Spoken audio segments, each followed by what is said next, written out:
العالمين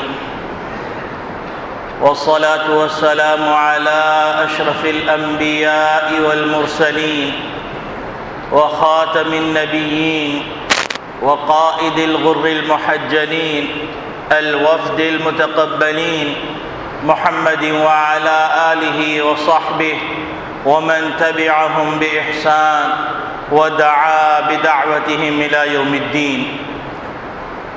أما بعد فأعوذ بالله من الشيطان الرجيم. بسم الله الرحمن الرحيم. قال الله تبارك وتعالى: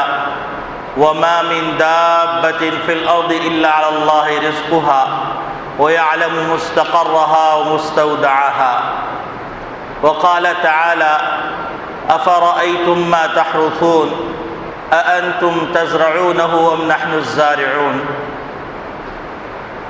صدق اللہ العظیم. میرے محترم بزرگوں، عزیز دوستوں، دینی اسلامی بھائیوں، اللہ رب العالمین نے نبی اکرم صلی اللہ علیہ وسلم کے ذریعے سے ہم کو ایسا دین عطا فرمایا جو کامل اور مکمل ہے، اور جس کے احکامات ہر دور کے اندر قیامت تک انسانی افکار کا ارتقاء جہاں تک پہنچ سکتا ہے وہاں تک پہنچنے کے باوجود ہر دور میں نافذ العمل بھی ہیں اور قابل عمل بھی ہیں. یہ ایسا دین ہے کہ ہر وقت سرسبز و شاداب رہتا ہے. اس کے احکامات ایسے ہیں کہ ہر زمانے میں پوری دنیا کے لیے امن کا پیغام ہے، پوری دنیا کے لیے راحت کا پیغام ہے، پوری انسانیت کی بقا اور سکون کا ذریعہ ہے. اور ان احکامات کو فراموش کر کے کوئی بھی آدمی یہ کہے کہ میں حقیقی سکون پالوں گا، حقیقی کامیابی پالوں گا، حقیقی راحت پالوں گا، تو یہ خیال است و محال است و جنو، یہ سوائے پاگل پن کے اور کچھ نہیں ہے. اور صرف یہی نہیں کہ ایک مہذب انسانی معاشرہ اگر ترتیب دینا ہو، تشکیل دینا ہو، تو وہ بھی اسلامی احکامات سے استفادہ کیے بغیر ممکن نہیں. چاہے اس پر لیبل کوئی بھی کمیونٹی، کوئی بھی دھرم کے ماننے والا کوئی بھی پیشوا اس کے اوپر لیبل اپنا لگا لے، لیکن ضرور بضرور وہ استفادہ کرنے پہ اپنے آپ کو مجبور پائے گا اسلامی تعلیمات سے.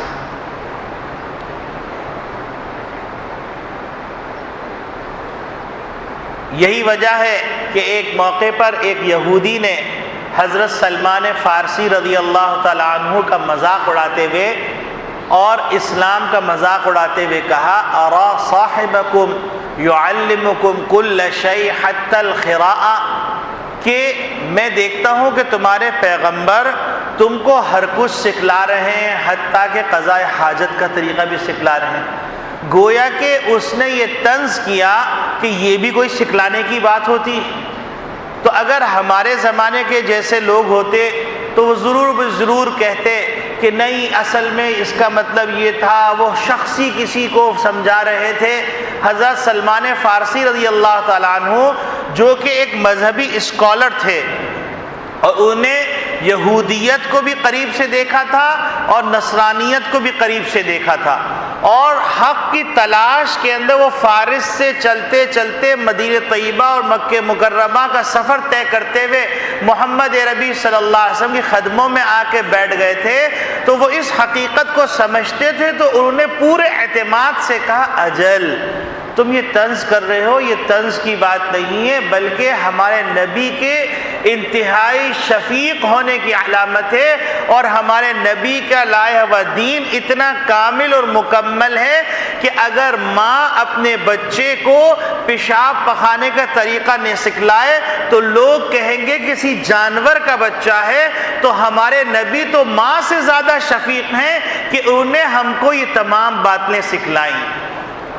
اور پھر صرف اسی پہ اکتفا نہیں کیا بلکہ انہیں اگلا جملہ، جیسے ہم لوگ اگر ہوتے تو ہم لوگ بولا جاتے اجل کہہ کے راستہ کنی کاٹ کے نکل جاتے، تو انہیں اس پہ قناعت نہیں بلکہ اعتماد کے ساتھ کھڑے رہے اور فرمایا امرنا رسول اللہ صلی اللہ علیہ وسلم اللہ نستقبل القبلہ ولا نستدبر، کہ ہم نہ قبلہ روح ہو کے بیت الخلاء میں بیٹھے، نہ پیٹ دے کر قبلے کی طرف پش کر کے بیٹھے، اور نہ ہی نبی کریم صلی اللہ علیہ وسلم نے ہم کو یہ بتلایا ہے کہ نہ ہی ہم سیدھے ہاتھ سے استنجا کریں، اور نہ ہی ہڈی سے استنجا کریں، نہ ہی شیشے سے استنجا کریں، اور نہ ہی لید سے استنجا کریں، اور نہ ہی کھانے کی چیز سے استنجا کریں۔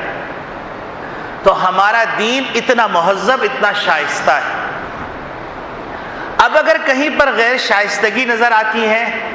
تو یہ اسلام کو فالو نہ کرنے کا نتیجہ ہے۔ اب ایک آدمی ایک کمپنی ڈیزائن کرے، اور کمپنی ڈیزائن کرنے کے بعد وہ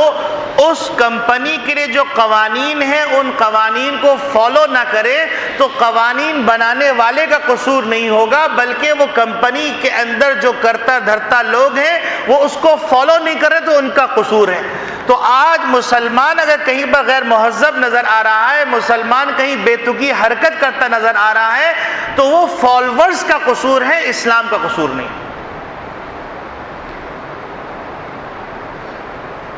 یہی وجہ ہے کہ نبی کریم صلی اللہ علیہ وسلم نے عید اور بقرعید کے بارے میں فرمایا یہ ایام الاکل والشرب ہے، یہ کھانے پینے کے دن ہیں۔ تو مناسب معلوم ہوا کہ اس مناسبت سے حضور اکرم صلی اللہ علیہ وسلم کی وہ تعلیمات جس کا تعلق کھانے سے، پینے سے، دعوت سے ہے، اس کو بھی سامنے لا لیا جائے، تاکہ پتہ چلے کہ محمد صلی اللہ علیہ وسلم نے کیسی مہذب قوم تعمیر کرنے کے لیے پلان عطا کیا تھا، دستور عطا کیا تھا۔ اب انہوں نے اس دستور کو پس پش ڈال کر اپنے اوپر لیبل لگا دیا کہ مسلمان، تو یہ مسلمان کا قصور ہے، اسلام کا قصور نہیں۔ جیسا کہ خارجی تھے، معتزلی تھے، اور ناصبی تھے، اور مرجیہ تھے، جہمیہ تھے، یہ نام آپ لوگوں کے لیے نئے ہوں گے، لیکن قرون اولیٰ میں ایسے فرقے وجود میں آئے تھے جو اپنے آپ کو مسلمان بھی کہتے تھے، گلے میں قرآن بھی لٹکا ہوا تھا، اور جو ہے جہاد کے میدان میں اگر ہوتے تو ان سے بڑا جو ہے جیدار کوئی نظر نہیں آتا تھا، لیکن قرآنی احکامات ان کے حلق سے اترتے نہیں تھے، اور حضرت علی المرتضیٰ رضی اللہ تعالی عنہ سے زیادہ، جن کو 10 سال کی عمر سے نبی کریم صلی اللہ علیہ وسلم پرورش سے پروان چڑھایا ہو، ان سے زیادہ قرآن کو کون سمجھنے والا ہے، ان کو بھی کافر کہتے تھے۔ تو یہ سارے فرقے ماضی میں گزرے ہیں۔ تو اب اگر کوئی آدمی اس وقت کا کوئی واقعہ اٹھا کے کہ دیکھو یہ مسلمان تھے،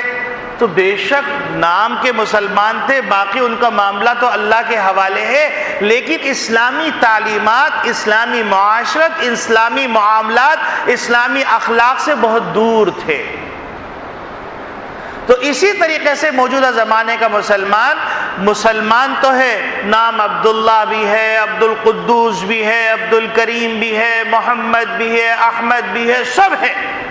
لیکن کیا وہ مسلمان بھی ہے؟ اب بہت سے لوگ ہیں ان کا نام یوسف ہے لیکن وہ جو ہے عیسائی مذہب کو فالو کرتے ہیں، بہت سے ہیں ان کا نام جو ہے یعقوب ہے لیکن عیسائی مذہب کو فالو کرتے ہیں۔ اب کوئی یہ کہے کہ مسلمانوں والا نام ہے، انشاءاللہ ماشاءاللہ بھی کہہ رہے ہیں اور مسلمانوں کے ساتھ رہ بھی رہے، تو کیا وہ مسلمان ہو گئے؟ تو اس وجہ سے مناسب معلوم ہوا کہ ان احادیث کا انتخاب کیا جائے جس میں نبی کریم صلی اللہ علیہ وسلم نے اپنی امت کو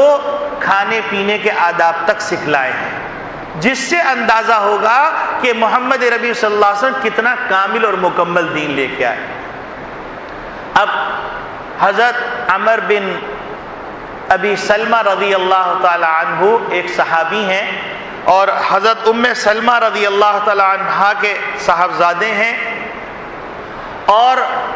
حضرت ام سلمہ امہات المومنین میں سے ہیں، تو گویا کہ نبی کریم صلی اللہ علیہ وسلم کی پرورش میں وہ تھے۔ حضرت ام سلمہ رضی اللہ تعالیٰ کے یہ صاحبزادے گویا کہ آپ صلی اللہ علیہ وسلم کے رشتے میں سوتیلے بیٹے ہوئے، تو وہ فرماتے ہیں کہ ایک موقع پر میں کنت غلاما فی حجر رسول اللہ صلی اللہ علیہ وسلم، ایک چھوٹا سا لڑکا تھا، آپ صلی اللہ علیہ وسلم کی پرورش میں تھا۔ وکانت یدی تطیش فی الصحفہ، میرے ہاتھ جو ہے تھال کے اندر مختلف جگہوں پہ چل رہے تھے، جیسا کہ عام طور پہ بچے کھانے کے لیے بیٹھتے ہیں تو کھانے کے لیے بیٹھنے میں کبھی یہاں سے لے رہے ہیں، کبھی یہاں سے لے رہے ہیں، کبھی یہاں سے لے رہے ہیں۔ آج کل کے زمانے میں ایک نیا فلسفہ نکلا ہے، وہ فلسفہ یہ ہے کہ بچے کو کچھ نہ کہا جائے، اور جب وہ بڑا ہو جائے تو خود سیکھ لے گا۔ اس کا نتیجہ یہ ہو رہا ہے کہ وہ تربیت جو ماں کی گود میں ملتی تھی وہ تربیت تو گئی، اور اس کے بعد جو تربیت گھریلو معاشرت سے ملتی تھی وہ تربیت بھی گئی، کیونکہ میڈیا نے اس کی جگہ لے لی۔ میڈیا نے جگہ لے لی تو اب بچہ گھر کے اندر صرف اتنا، گھر اور ماں باپ سے رشتہ اس کا اتنا ہے جب تک کہ اس کو گھر کی ضرورت ہے اور ماں باپ کی ضرورت ہے، یعنی اس کے کھانے کا انتظام کر دیں، اس کے پینے کا انتظام کر دیں، اس کے علاج کا انتظام کر دیں، اس کو کسی اسکول میں داخل کر دیں، اور اس کے بعد جو ہے اس کی کہیں شادی کروا دیں۔ اس کے بعد جب ماں باپ کو ضرورت ہے تو اب بچے کا ماں باپ سے کوئی تعلق نہیں۔ یہ اسلامی کلچر نہیں، لیکن سلو پوائزن کے طور پر سلولی گریجولی ذرائع ابلاغ کے ذریعے سے اور مختلف تدابیر کے ذریعے سے یہ سلو پوائزن ہماری ہڈیوں کے اندر پہنچ کر ہماری ہڈیوں کو توڑنے والا ہے، اور کسی وقت بھی یہ معاشرہ اس طرح گر سکتا ہے جس طرح کہ مغربی معاشرہ گر گیا۔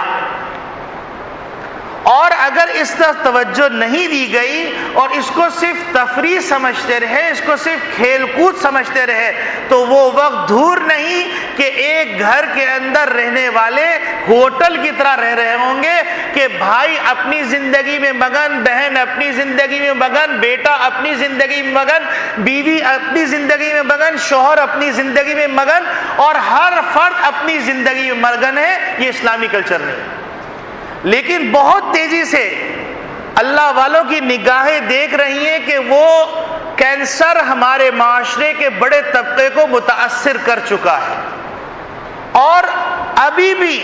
وقت ہے کہ ہم اس کینسر کی تشخیص کر لیں اور اس کے سد باب کے لیے کچھ ایسے ذرائع استعمال کر لیں کہ جس کے نتیجے میں مؤثر جواب ہو سکے۔ کل ایسا نہ ہو کہ جیسے بہت سارے علاقے جن علاقوں کے اندر اسلامی درسگاہیں تھیں، بڑی بڑی درسگاہیں تھیں، ان علاقوں کے اندر جب اسلام سے رشتہ ٹوٹنا شروع ہوا، اسلامی کلچر سے رشتہ ٹوٹنا شروع ہوا، اور یہ کہا جانے لگا کہ اسلام تو صرف دل کا معاملہ ہے، باقی لباس میں، پوشاک میں، کھانے میں، پینے میں ہر ایک آزاد ہے، ہر ایک خود مختار ہے، تو وہ رشتہ ٹوٹتا چلا گیا، ٹوٹتا چلا گیا، ٹوٹتا چلا گیا۔ اب نوبت یہ آ گئی کہ مسجدوں کے اندر سے بڈھے آ سکتے ہیں، اگر جوان آنے لگے تو باہر ایجنسی کے لوگ رجسٹر لے کے بیٹھے ہوئے ہیں کہ یہ جوان مسجد میں کیوں آیا اور کیسے آیا، اور اس کے بعد وہ نوجوان جو کہ شراب پی رہا ہے، زنا کر رہا ہے اور صبح شام اللہ کی معاصی میں گزر رہا ہے، اس کو معاشرے کے لیے خطرہ نہیں سمجھتے۔ لیکن وہ نوجوان جو اللہ والا بننا چاہ رہا ہے، قرآن کی تلاوت کر رہا ہے، قرآنی احکامات سیکھنا چاہ رہا ہے، اسلامی لباس اور پوشاک کا اہتمام کرنا چاہ رہا ہے، تو اس کو باقاعدہ ملک کے لیے اور ملک کی ثقافت کے لیے خطرہ سمجھا جا رہا ہے۔ تو میرے عزیز دوستو بھائیوں، یہ بڑی فکر کی بات ہے، اور یہ ایک ایسی عجیب بات ہے کہ ہم نے یہ سمجھ لیا ہے کہ اسلام کی تصویر جیسی ہم نے اپنے دماغ میں سمجھی ہے، جو بیان کرے بس وہ ہمارا ہے اور ہم اس کے، اور جس نے اس کے خلاف تصویر بیان کی تو کہاں کا مولوی، کہاں کا ملا، اور یہ نہیں سمجھ رہے کہ کل کو رونے کے لیے کوئی نہیں ہوگا، آنسو پوچھنے والا کوئی نہیں ہوگا، اور اللہ اس وقت سے بچائے کہ جس وقت لڑکی آئے اور آ کے کہے کہ میں شادی کر کے آ گئی، آپ اس کو قبول کیجئے۔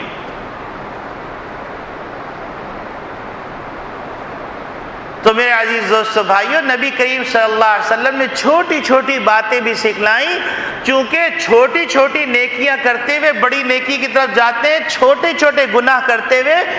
بڑے گناہ کی طرف جاتے ہیں۔ انڈا چوری کرتا ہے تو پھر سلطنت چوری کرتا ہے، اور اگر بدنگاہی کرتا ہے تو زنا کرتا ہے۔ تو آج یہ تصور دیا جا رہا ہے اسلامی آداب کی کیا ضرورت ہے۔ آدمی جس طرح چاہے نماز تو پڑھ رہے، ایک وقت آتا ہے کہ نماز چھوٹ جاتی ہے، ایک وقت آتا ہے قرآن کی تلاوت چھوٹ جاتی ہے، ایک وقت آتا ہے اسلامی کلچر سے رشتہ ٹوٹ جاتا ہے اور صرف اتنا رشتہ رہ جاتا ہے کہ لا الہ الا اللہ محمد رسول اللہ۔ اور پاکستان کے اندر بھی ایسے گھرانے موجود ہیں جن کو کلمہ پڑھنا نہیں آتا اور ہے مسلمان، باقی دنیا چھوڑ دی۔ تو حضرت عمر بن ابی سلمہ رضی اللہ تعالی عنہ یا ام سلمہ رضی اللہ تعالی عنہ کے صاحبزادے ہیں، وہ فرماتے ہیں کہ میں نبی کریم صلی اللہ علیہ وسلم کی پرورش میں تھا اور میں کھانا کھا رہا تھا اس بے ڈھب انداز سے کہ کبھی ہاتھ یہاں، کبھی ہاتھ یہاں، کبھی ہاتھ یہاں۔ اب یہاں پر دیکھیے ایک عجیب غریب پیغام ہے، نبی کریم صلی اللہ علیہ وسلم نے سوتیلے بیٹے ہیں، اس کے باوجود فرمایا کل مما یلیک یا بنیا، اور ایک روایت میں یا غلام، اے بچے سیدھے ہاتھ سے اپنے سامنے سے اور بسم اللہ پڑھ کے کھاؤ۔ کل مما یلیک، کل بیمینک، کل بسم اللہ، کہ بسم اللہ پڑھو، بسم اللہ پڑھ کے کھاؤ، سیدھے ہاتھ سے کھاؤ اور اپنے سامنے سے کھاؤ۔ اب میں آپ کو بتاؤں کہ بچپن کی تربیت کی تاثیر کتنی ہوتی ہے، اس کا اثر کتنا ہوتا ہے۔ یہی وجہ ہے کہ عرب کہتے ہیں العلم فی الصغر کالنقش علی الحجر، کہ بچپن کی جو پرورش ہوتی ہے، بچپن کی جو تربیت ہوتی ہے، ایسی ہوتی ہے جیسے پتھر پہ کوئی چیز نقش ہو جائے۔ ایک اللہ والے کہتے ہیں کہ ایک موقع پر ان کو باہر ملک جانے کا اتفاق ہوا، تو وہاں پر جانے کے بعد انہوں نے مسلمان بچوں کے حالات زار دیکھی تو بڑے غمگین ہوئے۔ غمگین ہونے کے بعد انہوں نے کہا کہ وہ نوجوان لڑکے جو کلب میں رات گزارتے ہیں اور ڈانسنگ پارٹی اٹینڈ کرتے ہیں، شراب پیتے ہیں، ان کو جو مسلمانوں کے بچے ان کو بلاؤ۔ کہنے لگے کہیں سے بھی وہ مسلمان نہیں لگ رہے تھے، کان میں بالی ہے، ٹیٹو بنا ہوا ہے، چڈا پہنے ہوئے ہیں، ہاتھ میں پٹے بندھے ہوئے ہیں جیسے گائے کے بہت سارے پٹے ڈالے ہوتے ہیں، عجیب غریب حالت میں آئے اور ان سے کہنے لگے کہ میں نے گفتگو شروع کی تو میں نے پوچھا نام کیا ہے، تو اس نے اپنا نام بتایا، پھر کہا کہ آپ کون ہیں، تو کہ الحمدللہ میں مسلمان۔ تو وہ اللہ والے کہنے لگے کہ مجھے ایک دم خیال آیا کہ دیکھو ایمان چونکہ اس نے ماں کی گود میں سیکھا تھا، تمام حلیہ بگڑ گیا، لیکن اس کے باوجود وہ یہ کہہ رہا ہے کہ الحمدللہ میں مسلمان۔ تو بات یہ ہے کہ ماں کی گود جو ہوتی ہے وہ بڑی اہم ہوتی، گھر کی تربیت جو ہوتی ہے وہ بڑی اہم ہوتی۔ آج ماں کو پتہ نہیں کہ وہ کیوں ماں بنی ہے، اس پہ کیا ذمہ داریاں ہیں، باپ کو پتہ نہیں اس پہ کیا ذمہ داریاں ہیں، اور گھر کے دیگر افراد کو تربیت کی ذمہ داریوں سے ناواقفیت ہے، یا یہ کہتے ہیں کہ یہ پیار اور لاڈ کے خلاف ہے، جس کا نتیجہ یہ ہو رہا ہے کہ بچے کی جو ابتدائی تربیت ہے وہ بھی ہاتھ سے گئی۔ اس کے بعد جب شعور بلند ہو رہا تھا اس وقت ہم نے میڈیا کے حوالے کر دیا بچے، اور ساتھ ساتھ آسانی یہ کر دی کہ ہم نے اس کو ریموٹ دے دیا۔ ریموٹ دینے کے نتیجے میں کیا فائدہ ہوا، اب وہ اپنے پسند سے جو چاہے جس طرح چاہے دیکھ لے، اور ایسی چیزیں بھی دیکھ لے کہ جس کے نتیجے کے اندر بڑے بڑوں کے اوسان خطا ہو جائے، تو پھر چھوٹوں کا کیا معاملہ۔ تو میرے عزیز دوستو بھائیوں، کہ ایک جو سب سے اہم بات ہے وہ سب سے اہم بات ہے کہ بچوں کی تربیت کے حوالے سے نبی کریم صلی اللہ علیہ وسلم نے کھانے کے آداب، پینے کے آداب، سونے کے آداب، ہر قسم کے آداب بتلائے، اور بتلانے کے بعد جو ہے ان کو یہ سکھلایا کہ دیکھو ایک مسلمان کس طرح زندگی گزارتا ہے۔ تو کھانے کے آداب کے اندر نبی کریم صلی اللہ علیہ وسلم نے بتایا کہ سیدھے ہاتھ سے کھانا چاہیے، بسم اللہ پڑھ کے کھانا چاہیے۔ اب ہم یہ سمجھتے ہیں کہ بسم اللہ پڑھ لینے سے کوئی فائدہ نہیں، صراحتاً فائدہ جو ہے، ذرا تشریف رکھیے، اس وقت جو ہے گفتگو کے دوران اگر آپ کو کوئی تقاضا تو بعد میں پورا کر لیتے آپ۔ تو اب آپ یہ اندازہ کر لیجئے کہ ایک جیپنیز نے ریسرچ کی، یہ قطع نظر میں اسلامی فلسفے سے ہٹ کر دنیاوی فلسفے کے اعتبار سے عرض کر رہا ہوں، ایک جیپنیز نے تحقیق کی اور باقاعدہ وہ تحقیق شائع ہوئی۔ اس نے کہا کہ پانی کے سامنے کوئی کلمہ بولا جائے برا تو اس میں عجیب قسم کے منحوس قسم کی شکلیں بننے لگتی ہیں، اور پانی کے سامنے بسم اللہ پڑھی گئی تو وہاں پر عجیب قسم کے خوبصورت سے اسٹار بننے لگتے ہیں۔ تو یہ تو تحقیق ہے۔ نبی اکرم صلی اللہ علیہ وسلم جو بات فرما رہے ہیں وہ یہ فرما رہے ہیں کہ جب بسم اللہ پڑھتا ہے آدمی تو اس کے اوپر اللہ رب العالمین کی رحمتیں اور برکتوں کا سامان ہو جاتا ہے۔ ایک روایت میں آتا ہے، حضرت جابر رضی اللہ تعالیٰ عنہ ارشاد فرماتے ہیں کہ نبی کریم صلی اللہ علیہ وسلم تشریف فرماتے اور وہاں پر جو ہے آپ صلی اللہ علیہ وسلم نے ذکر فرمایا کہ جب آدمی گھر کے اندر داخل ہوتا ہے اور کہتا ہے اللہم انی اسألک خیر المولج و خیر المخرج، بسم اللہ ولجنا بسم اللہ خرجنا وعلی اللہ ربنا توکلنا،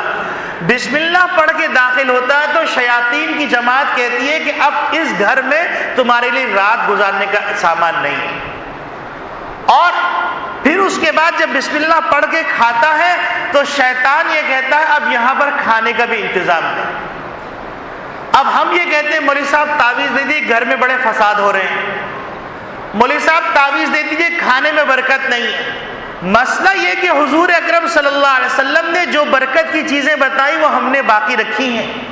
آپ مجھے بتلائیے کہ گھر میں آگ لگی ہوئی ہے اور آپ اس کے اوپر سے پانی ڈال رہے ہیں تو جڑیں جب تک صحیح نہیں ہوں گی تو درخت کہاں سے پنپے گا؟ ہم نے وہ بنیادی احکامات جو ماں باپ سکھلاتے تھے، سلام علیکم کہہ کے گھر میں داخل ہو، اور بسم اللہ پڑھ کے گھر میں داخل ہو، بسم اللہ پڑھ کے کنڈی بند کرو، بسم اللہ پڑھ کے کھانا کھاؤ، سیدھے ہاتھ سے کھانا کھاؤ، یہ سب سکھلاتے تھے۔ اب ہم نے یہ سب کچھ چھوڑ دیا اور یہ سب غیر ضروری اور قدامت پسندی کی باتیں ہو گئی۔ اگر قدامت پسندی اتنی بری چیز ہے تو ناک بھی سب سے زیادہ قدیم ہے، اس کو بھی کٹوا ڈالیے، کان بھی بہت قدیم ہے، اس کو بھی کٹوا دیجئے، ماتھے کے اوپر لگا لیجئے، گھٹنے بھی بڑے قدیم جگہ پہ لگے ہوئے، اس کو نکال کے کوہنیوں کی جگہ پہ لگا لیجئے۔ تو معلوم یہ ہوا کہ ہر قدیم چیز قابل رد نہیں اور ہر جدید چیز قابل تقلید نہیں۔ اب مثال کے طور پر لوگ یہ سمجھ رہے ہیں ننگی پوشاک یہ روشن خیالی، اور باقاعدہ وہ لباس جو کبھی انسان گھر میں چھپ کے بناتا تھا وہ اب شو روموں میں لٹکے ہوئے ہیں، اور ایسے کپڑے ڈیزائن کیے جا رہے ہیں جس میں انسان زیادہ سے زیادہ ننگا نظر آئے، اور یہ مثقف پن ہے، یہ تہذیب ہے۔ اگر آپ اس کو تہذیب کہتے ہیں تو پھر گھوڑیاں زیادہ مہذب ہو گئیں، گدھیاں زیادہ مہذب ہو گئیں، خنزیر خواتین زیادہ مہذب ہو گئی، بندریاں زیادہ مہذب ہو گئی، سورنی زیادہ مہذب ہو گئی کیونکہ یہ سب بالکل ننگے دھڑنگے رہتے ہیں، کتیا زیادہ مہذب ہو گئی۔ اب آپ سوچئے ماں باپ کے سامنے، بہن بھائیوں کے سامنے ایسے پہناوے جو کہ اپنے شوہر کے سامنے پہننے چاہیے، اور اب ہمارے ہاں یہ احساس ختم ہو گیا۔ جن بچیوں کے سر سے دوپٹے نہیں اترتے تھے اب ان کے گلے میں بھی دوپٹے نہیں، اور یہ احساس ختم ہو گیا۔ یہ میں آپ کو بتا رہا ہوں یہ سلو پوائزن کس طرح ہمارے معاشرے میں فیشن شو کے نام پر اور میڈیا کے ذریعے سے اور مختلف ذرائع سے ہمارے معاشرے کا حصہ بن گیا اور ہم کو احساس بھی نہیں رہا۔ تو میرے عزیز دوستو بھائیوں، نبی اکرم صلی اللہ علیہ وسلم کھانے کے آداب میں یہ بتلا رہے ہیں کہ اپنے سامنے سے کھانا چاہیے۔ اور ایک اللہ والے کہنے لگے کہ اگر انسان سوچے تو اس کو اندازہ ہو کہ اللہ رب العالمین ایک لقمہ جو حلق سے اترتا ہے اس لقمے کے پہنچنے میں کتنا وقت لگتا ہے، اور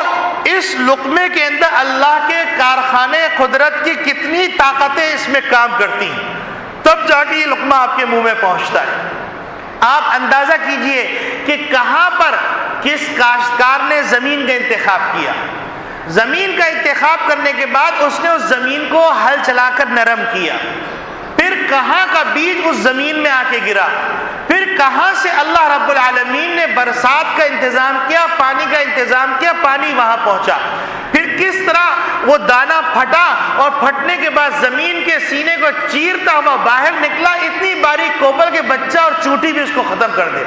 اللہ نے اس کو بقا عطا کی، بقا عطا کرنے کے بعد وہ تناور درخت بنا، اور تناور درخت بن کے اس میں بالیاں نکلی، بالیوں میں گندم آئے، گندم کو کاٹا گیا، کاٹنے کے بعد اس کو تیار ہونے میں سورج کی کرنوں نے کام کیا، مٹھاس نے چاند کی کرنوں نے کام کیا، رات کی جو چاندنی تھی اس نے کام کیا، مختلف ہواؤں نے اس کے اندر کام کیا، شبنم نے اس کے اندر کام کیا، مختلف جراثیم سے ان کو بچایا گیا، اور تمام چیزوں سے بچا کر اس کی نگہبانی کر وہ فصل تیار ہوئی، اس کو کاٹا گیا، دانے کو الگ کیا گیا، پھر دانے کو بوریوں میں بند کیا گیا، بوری میں بند کرنے کے بعد دانے کو لایا گیا، چکی کے اندر لایا گیا، اس کو پیسا گیا، پیسنے کے بعد اس کو پھر لوڈ کیا گیا، کہاں فصل تیار ہو کے کہاں پہنچی، آپ نے اس کو جا کے خریدا، پھر گھر میں کئی جتن کر کے عورت نے پکایا اور وہ آپ کے حلق میں گیا اور آپ نے غفلت کے اندر اس کو کھا لیا۔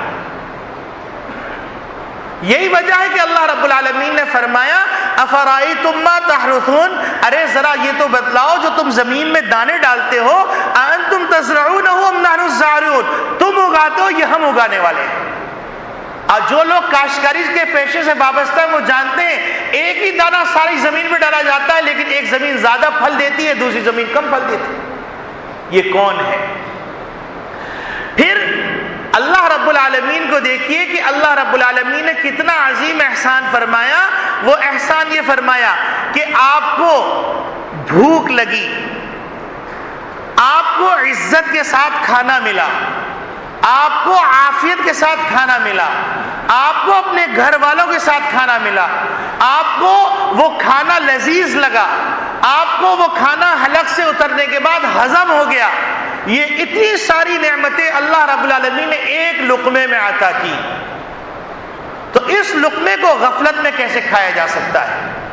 تو میرے عزیز دوستو بھائیوں، نبی اکرم صلی اللہ علیہ وسلم نے تربیت کرتے ہوئے فرمایا، اور بچپن سے تربیت کرتے ہوئے فرمایا کل مما یلی، اپنے سامنے سے کھاؤ، کل بیمینک، سیدھے ہاتھ سے کھاؤ، قل بسم اللہ، اور یا کل بسم اللہ کہ بسم اللہ پڑھ کے کھاؤ یا بسم اللہ کہو۔ اور پھر ایک موقع پر نبی کریم صلی اللہ علیہ وسلم کے ایک صحابی حضرت اکراش رضی اللہ تعالیٰ تشریف فرماتے، وہ فرماتے ہیں کہ میں کھانا سرید کھا رہا تھا آپ صلی اللہ علیہ وسلم کے ساتھ بیٹھ کے، تو آپ صلی اللہ علیہ وسلم کے سامنے سے میں کبھی یہاں سے لیتا، کبھی یہاں سے لیتا، کبھی یہاں سے لیتا، تو آپ صلی اللہ علیہ وسلم نے فرمایا یا اکراش کل من موضع واحد فإنہ طعام واحد، اے اکراش کھانا ایک ہی قسم کا ہے لہذا اپنے سامنے سے کھاؤ۔ پھر فرماتے ہیں کہ کھانے سے فراغت کے بعد جیسے میٹھا رکھا جاتا ہے تو مختلف نوع کی کھجوریں رکھی گئیں، تو کہیں گے میں ڈر کے مارے اپنے سامنے سے کھا رہا تھا، اور آپ صلی اللہ علیہ وسلم مختلف جگہوں سے کھا رہے تھے۔ اگر ہم ہوتے تو ہم تو حضور پہ بھی اعتراض کرتے، نعوذ باللہ من ذالک، کہتے دیکھو ہم کو نصیحت کی، خود مسئلہ سمجھنا نہیں ہے اور اعتراض کر دینا ہے۔ تو آپ صلی اللہ علیہ وسلم نے فوراً فرمایا یا اکراش کل من این شئت، جہاں سے چاہو کھاؤ، فإنہ طعام غیر لون واحد، اس لیے کہ یہ کھانا ایسا ہے جو ایک قسم کا نہیں ہے، اس میں کوئی رطب ہے، کوئی عجوہ ہے، کوئی عنبر ہے، کوئی کون سی کھجور ہے، لہذا جہاں سے چاہو جس ذوق سے چاہو کھاؤ۔ یہ آداب میں سے ایک موقع پر نبی کریم صلی اللہ علیہ وسلم تشریف فرما، حضرت حذیفہ رضی اللہ تعالیٰ عنہ فرماتے ہیں کہ آپ صلی اللہ علیہ وسلم کے ساتھ جب ہم کھانے کے لیے شریک ہوتے تو آپ صلی اللہ علیہ وسلم جب تک شروع نہ کرتے ہم شروع نہ کرتے، تو گویا اس میں یہ ادب سکھلا دیا گیا کہ بڑے جب تک شروع نہ کریں چھوٹے کھانا شروع نہ کریں۔ لیکن آج ایسے غیر مہذب ہو گئے، بڑے آئے نہ کھٹاکھٹ کھایا، نہ انگلی چوسنی، نہ چاٹنی، نہ پلیٹ صاف کرنی، اٹھے اور چلے گئے، اتنا کھانا ضائع کر دیا۔ نبی کریم صلی اللہ علیہ وسلم تشریف فرماتے، کھانا رکھا ہوا تھا تو آپ صلی اللہ علیہ وسلم کھانا بھی شروع کرنے والے تھے کہ ایک لڑکی آئی چھوٹی سی، بھاگتی ہوئی اور کھانے کے اندر شریک ہونے لگی۔ آپ صلی اللہ علیہ وسلم اس کا ہاتھ پکڑ لیا۔ پھر اتنے میں ایک بدو آیا، بدو کھانے میں آنے لگا تو آپ صلی اللہ علیہ وسلم ان کا بھی ہاتھ پکڑ لیا۔ اور پھر نبی کریم صلی اللہ علیہ وسلم نے فرمایا کہ دیکھو، شیطان کھانے کو اپنے لیے حلال کرنا چاہ رہا تھا، کیونکہ ہم نے بسم اللہ پڑھ لی تھی، یہ بچی اور بچے نے، یہ بدو نے بسم اللہ نہیں پڑھی تھی، تو اس کے ذریعے سے وہ کھانے میں شریک ہونا چاہ رہا تھا۔ اور پھر نبی کریم صلی اللہ علیہ وسلم نے فرمایا، اس وقت شیطان کا ہاتھ میرے ہاتھ میں اس طرح ہے جس طرح کہ اس بچی کا ہاتھ۔ تو اب آپ مجھے بتلائیے کہ آپ کے کھانے کے اندر اگر سانپ اپنا پھن پھیلا کر زہر ڈال دے تو اس کے کھانے کے بعد آپ پہ کیا تاثیر ہوگی؟ تو آپ مجھے بتلائیے، ایسا کھانا جس میں بسم اللہ نہیں پڑھی گئی، حلال لقمہ ہو، حرام لقمہ ہو تو پھر تو تباہی ہے، لیکن حلال لقمہ ہے لیکن بسم اللہ نہیں پڑھی گئی اور شیطان نے اپنا حصہ ڈال لیا، تو اب نماز میں مزہ نہیں آ رہا، قرآن کریم کی تلاوت میں مزہ نہیں آ رہا۔ مولوی صاحب کوئی تعویذ دے دیجئے، پتہ نہیں کیا بات ہے، پہلے نماز میں مزہ آتا تھا، اب نماز میں مزہ نہیں آ رہا، نماز کا دل ہی نہیں چاہتا، قرآن کریم پڑھنے کا دل ہی نہیں چاہتا، اچھی باتوں کا دل ہی نہیں چاہتا۔ آپ یہ سوچئے کہ مولوی صاحب کے تعویذ دینے سے کیا ہوگا اگر آپ حرام لقمہ کھا چکے اور آپ نے اگر جو ہے نافرمانی کے ساتھ لقمہ کھایا ہے تو لقمے کی تاثیر ہے۔ تو میرے عزیز دوستو بھائیو، کھانے کے آداب کے اندر نبی کریم صلی اللہ علیہ وسلم نے یہ بنیادی باتیں بتلائی ہیں، اور اللہ نے توفیق دی تو رفتہ کچھ آداب معاشرت جو کھانے پینے سے متعلق کچھ عرض کروں گا، چونکہ یہ مہینہ ذی الحجہ کا، اور ذی الحجہ کا مہینہ حضور صلی اللہ علیہ وسلم نے اس کے فضائل جہاں بیان کیے تو عید کے بارے میں فرمایا ایام الاکل والشرب، یہ کھانے پینے کے دن ہیں۔ تو اب کھانے پینے میں کس طرح کھانا ہے، کیا کھانا ہے، اور بیٹھنے کا طریقہ کیا ہے، کھانے کے آداب کیا ہیں، پینے کے آداب کیا ہیں، دعوت کے آداب کیا ہیں، کیا دعا پڑھی جائے، یہ تمام چیزیں اسلامی آداب میں اللہ نے توفیق دی تو وقتاً فوقتاً عرض کریں گے۔